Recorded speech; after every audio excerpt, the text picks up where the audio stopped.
3 أودية في جهنم أعدت للمصلين.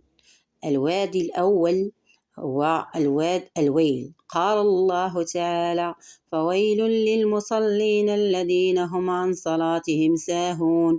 فهذا الوادي أعده الله لفئة من الناس، لمن كان يتأخر عن الصلاة حتى يخرج وقتها أو يجعلها آخر اهتمامه، وهو واد تتعوذ منه جهنم لشدة لهيبها.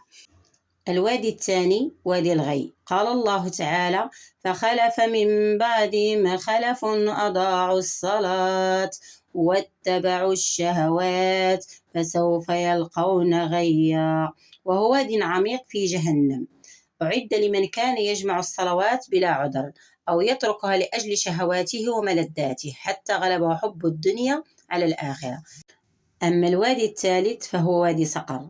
قال الله تعالى على لسان أهل الجنة: وما سلككم في سقر قالوا لم نكن من المصلين. وهذا الوادي أعد لتاركين الصلاة عمدا، وهو وادي مرعب جدا، يأكل كل ما يلقى فيه حتى العظام. فيا رب اجعلنا من مقيم الصلاة حبا لا فرضا، وكل من قال آمين أو كتبها.